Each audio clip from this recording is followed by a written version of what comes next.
U.S. President Donald Trump's affinity for political strongmen is well known. For instance, his first overseas visit during his second term was Riyadh, where he met with Saudi Arabian Crown Prince Mohammed bin Salman, with whom he has a good bond. In the last few months, though, two more persons have emerged as his favorite Muslim leaders. One of them is seen to be Turkey's President, Recep Tayyip Erdogan. While visiting Ankara for the NATO summit, Donald Trump was greeted personally by Erdogan at the airport. He was also escorted on the streets of Ankara by a guard of riders on white horses.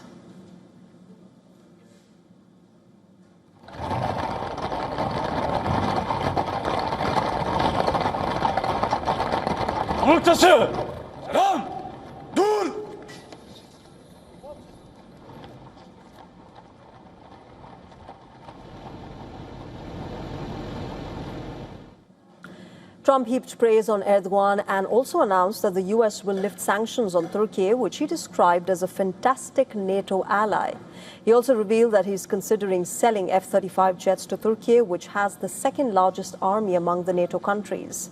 Now remember, this is significant as the U.S. Congress passed a law in 2019 prohibiting F-35 sales to Turkey as long as it retains Russia's S-400 surface-to-air missile systems. A year later, Washington imposed sanctions on Turkey over the procurement of S-400s. The country, remember, was also removed from the F-35 Joint Strike Fighter program. In yet another sign of bonhomie with Erdogan, Trump hinted that he may have skipped the NATO summit altogether owing to his disenchantment with the bloc if it were not held in Turkey.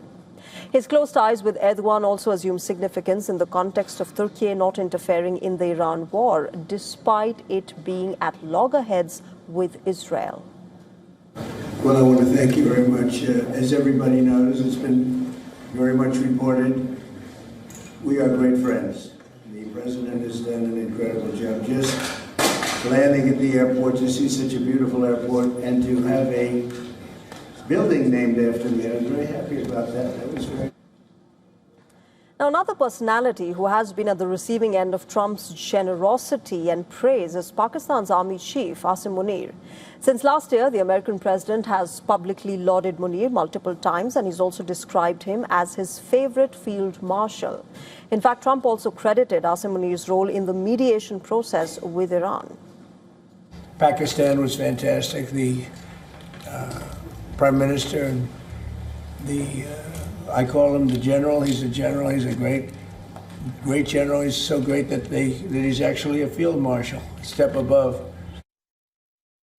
Now, the United States has backed Pakistan's military dictators for decades, whether in the name of curbing communism in the region or fighting terrorism. For instance, U.S. aid to Pakistan increased during Zia-ul-Haq's rule after the Soviet invasion of Afghanistan back in 1979.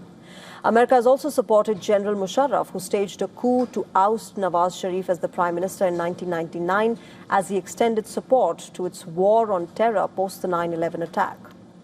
Now, what makes Asim Munir's situations unique is that he hasn't formally assumed the reins of power in Pakistan. Remember, while his predecessors had access to the Pentagon, he's the first army chief in a civilian government to have been hosted by the White House for a meeting in the Prime Minister's absence. However, the United States had a rather interesting explanation for the Munir-Trump meeting that took place in June last year.